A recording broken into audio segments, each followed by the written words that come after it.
Hey, you're watching Vek, and today we're building the Aston DB11 Volante!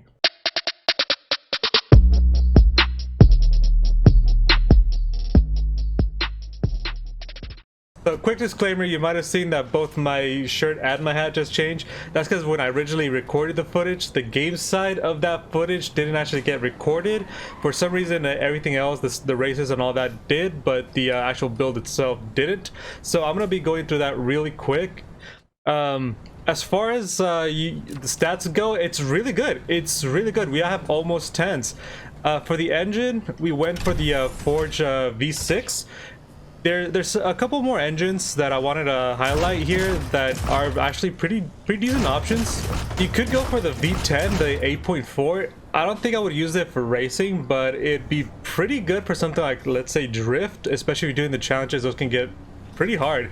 The car doesn't drift too well, but I haven't gone too in depth on it. I'm gonna be doing some of my own testing, trying to figure out a good build for that. So once I figure that out, I am gonna be doing the drift build in a video for that. So subscribe and ring the bell to get a notification on that. And the other two engines, the other engine actually would be this V12.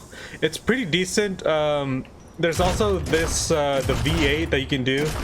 And one thing that I really found interesting that I thought was pretty cool is the stock V8 is actually the V8 that you find in the real car. I thought that was actually pretty cool. And as well as this 5.2 V12, you could actually get this option in the actual car. I thought that was pretty cool. But yeah, again, for the purposes of this build, we are going with a V6. It has the highest top end, and you'll see during the video we almost hit 240 miles per hour. We don't have the capped out horsepower, of course. That's because I'm using the dual turbocharger. You could swap out to the turbocharger itself and get the maxed out horsepower. It'll give you a lot better top end, but I feel this car kind of needs the boost at the low end when you're accelerating, so that's why I use the turbocharger. I wouldn't really go for something like a supercharger. You could swap out for the Roots supercharger to get better 0 to 60 and better torque, but I don't think this car really needs that, because you kind of lose out on the top end anyways. So yeah, the dual charger would be my choice. You can easily just go for this the Roots supercharger if you like. I don't think that you'd have any issues. As far as everything goes, we are doing top everything: track suspension, elite brakes, elite tires. We're doing with the Elite Plus clutch. There's an 8-speed gearbox for this. You could actually go for the 7 or even 6 for better acceleration. So again, track differential, super track differential. We got full NOS auxiliaries for this, and then yeah, that's pretty much it. As far as the body kits, the color is the stock color. I'm not using any of the unlocked stuff just yet. I ain't gonna be releasing a video unlocking everything in the future. I haven't completed yet. The challenges are actually quite extensive. It's pretty good. But yeah, as far as everything goes, it's mostly stuff that comes with the car already. I don't think I actually... Okay, so only the side fenders are from the Black Market. The back end is still stock. This is just stock Aston Martin spoiler. Yeah, the fenders are Black Market. Let's see, these fenders are Black Market Speed Hunters. The hood is a stock hood. The front end, Speed Hunters. Yeah, that's pretty much it. Only the fenders are really are the only part that are Black Market. The wheels are stock. I like the stock wheels, but that's just me. You can probably swap them out for something else. Side skirts. I keep the stock mirrors just because that's what I like. This, it kind of looks like they're just floating in midair. It's a little weird for me, so I just went for the stock Aston Martins. You can change the roof. You can use for a soft top, but if I'm gonna be using a soft top like that's showing, I might as well just use a hard top. And so yeah, so just open top, and that's pretty much it. Let's get on with the gameplay. You're gonna see that my clothing's gonna change up again, but that's just because, you know, stuff like this happens. But yeah, let's get on with it, and yeah, hopefully you enjoy the rest of the episode. Takeoff is a little it's okay. We're gonna see if it can actually hit 200 before we get to that one intersection. I'm not gonna NOS it. I really want to see what this car can do by itself. Oh wow. Oh wow. 203 from what I saw. That's wow. That's actually pretty decent. All right, we're gonna pump it full of NOS right off the bat, because you know that's what everybody does, and that's what we're gonna do. Huh. Even with all this NOS, it's actually not too fast. We just barely broke 231. The cornering though, ooh, that felt really nice. That felt clean. I think with it being rear wheel driven, it helps out with the cornering a lot. So the name Volante, I'm not really sure what it's supposed to mean. In Spanish, Volante just means steering wheel, which makes a lot of sense, I think. Because this car feels really drivable, even though I just kind of really messed up that cornering, but I think it's just because I'm talking. I don't know what it's supposed to really mean. I think in Italian it's supposed to mean like flying, which it kind of makes sense. In Spanish that'd be volante, which it's a little bit of a different spelling. The same spelling that's on this car doesn't mean steering wheel. But yeah, if any of you speak Italian, let me know what it's supposed to mean, because I'm really curious. If it's just like, you know, volante as in like the steering wheel, that makes sense to me. It makes sense to me. Ooh, that corner actually hit pretty good. I think we could have done a lot better. Pump it full of NOS. All right, get that going. Oh, losing control. As soon as we get the new NOS, oh, there we go. After this corner, we're gonna pump it full of NOS. Try to get us close as under 3 minutes as we can.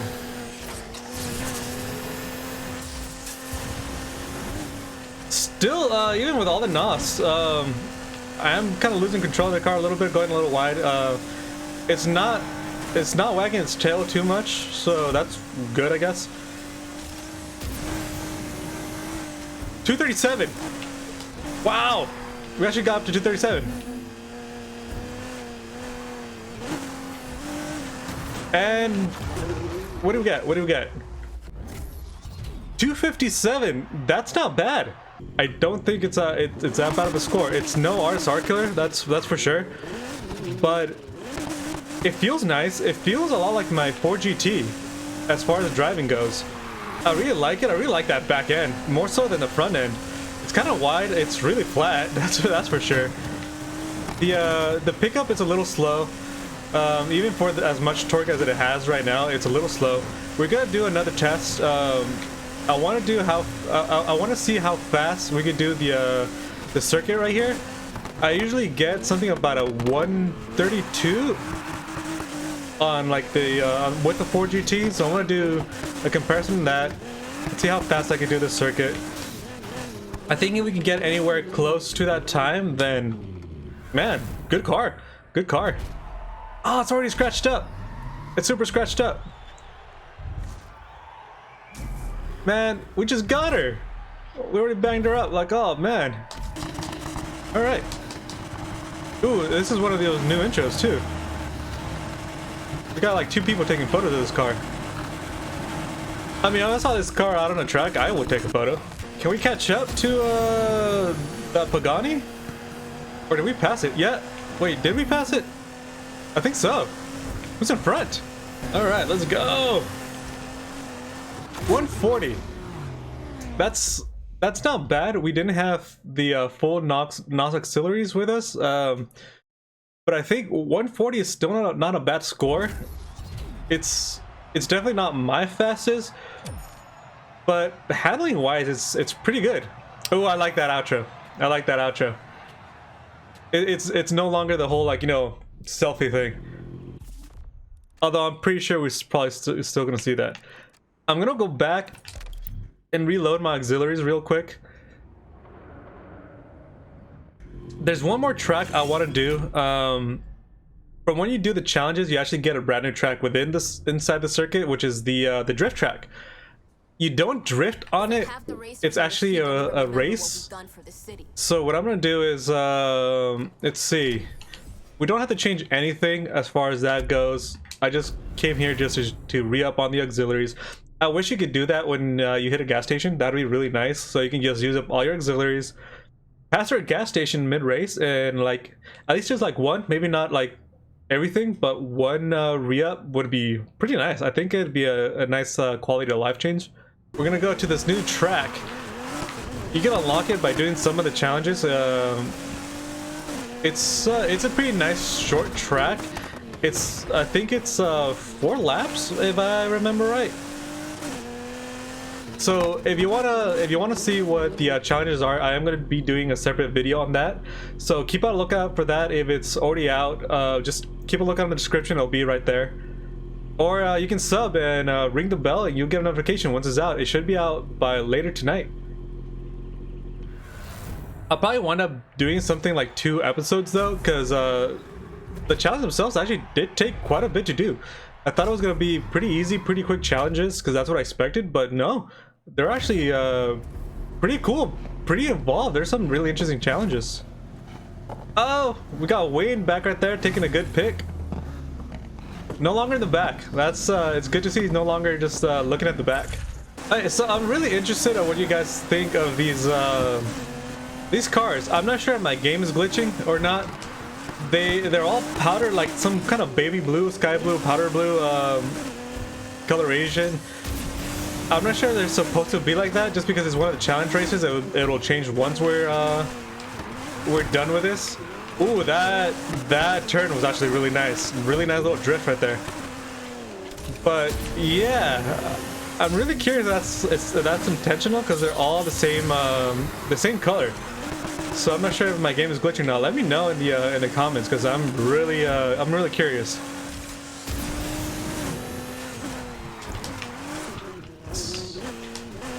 Ooh, okay. Can we do this turn? How can we do this? Huh. Okay. It's pretty nice on the turns. We can do a nice power slide, which is good to see. I really want to see what the best time I can get with this track right now is gonna be. I'm not gonna keep running it over and over. I just kind of want to do like a quickie run through, because it is a short track. It's only 4 laps, and it'll give us a really nice idea.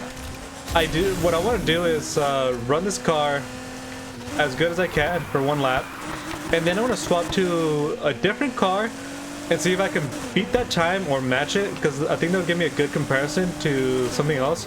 I'm not gonna do the RSR. I'm not gonna do the Evo, because they're not really my go-to cars. I do have the RSR, but for me, it's not that fun of a car to drive. Like, it has to have the fun factor for me. Otherwise, like, you know, why am I even driving it? So we got a 147.55. So we're gonna swap out to a different car. I'm gonna see if I have something similar to this, and I think after that we should get a pretty good idea as to how this car performs. So far, Sonic was on the time was pretty decent. It wasn't amazing. It definitely wasn't record breaking, or like it was definitely like a pretty standard time, I feel. I'm pretty sure you guys probably have better times. Let me know if you guys get like a really great time on this Aston Martin, because I'd really like to see that. Go on, make yourself comfortable. So swapping to, I don't know, definitely not gonna compare it to a Koenigsegg. I think a tuner probably isn't exactly a 1-to-1 comparison. We probably won't get a 1-to-1 comparison, but you know what? The BMW. Do I have anything else? I don't want to compare it to a 4GT. I don't think it's the same kind of class car. Definitely not. But I think, yeah, the BMW. I think the BMW is a pretty good one, because we have two 210s, high speed. The acceleration is pretty similar if we put like drag tires into it. But yeah, the powers is not quite there, but I feel like the BMW, let's try it out. We're gonna run the same track.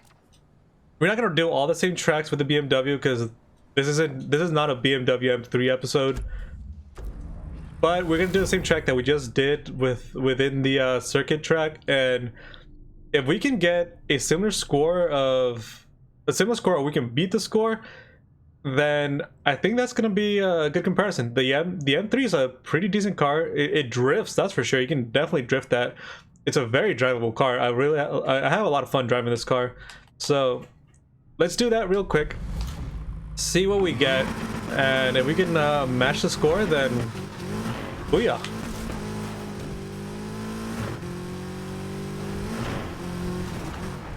However, if we beat the score, then we know that as far as European cars go, the M3 might be better, might not be, might just be exactly the same. I think it was, what, 147 or 247? We'll check that afterwards.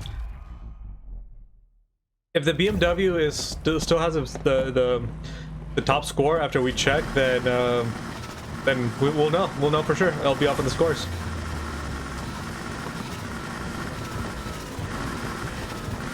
Did they change the sound of the BMW? It sounds kind of weak.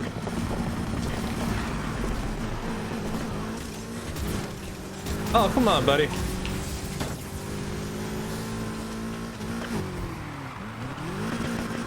Okay, so the BMW does feel a lot stiffer by comparison. So there is that. The Volante does feel a lot better. And let's see. How can we do this turn? Okay. The thing that the Volante is still fresh in my hands, so yeah, I feel like the Volante definitely drives a lot better than the M3. The handling is a lot better, that's for sure.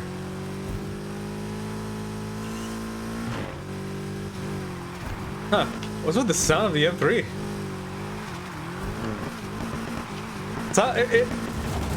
It sounds like it's farting. Every time it shifts, it sounds like it farts. Like, no joke. It just... Watch, you'll hear the sound. I'm getting distracted a little bit. I'm trying to beat a score.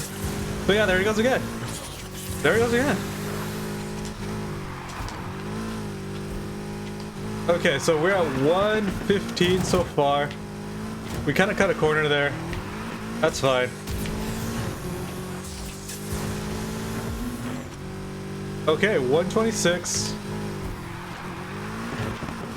This is the last lap, so if we can get a actually, I think we got a better. We're gonna get a much better score with the Volante. That's for sure. We're cutting it really close. Hit the NOS. Wow. Really close. What score? 149 to our 147. That's pretty surprising. The M3 is one of the better cars.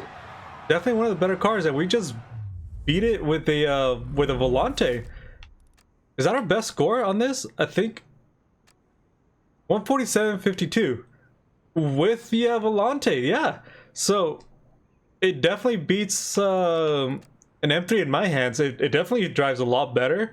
The handling is glorious. I gotta say, the handling is really nice. It's super nice. Alright, so that's all the time we have for this episode. Again, keep a lookout for the challenges and all in those episodes. They should be out either by later today or maybe even tonight. I'm probably gonna cut those up into a couple different episodes because it took me about an hour and a half to do the first half. And I imagine it's probably gonna take me about the same time, if not longer. There's a lot of content in those challenges. I thought it was gonna be super quick because this is a free car, but it's super involved. There's a lot to do. You have to drift this car, so we're definitely gonna do a drift build with this car. I think probably something with a lot more torque is gonna help out because when I was doing these challenges originally, it wasn't drifting. It didn't want to do it. It didn't want to. It kept wanting to go straight. But we'll do a drift build, that's for sure. So keep a lookout for not only the challenge completion videos, but also a drift build video. So yeah, if you've used this car already, if you completed the challenges, let me know what you thought of it. If you haven't used this car quite yet, let me know what you think of it within what I've done. And yeah, if you like the episode, give it a like. Give it a sub. You want to see more content like this? Let me know what you think in the comments, of course. And as always, take care of yourselves and each other. Have a good one.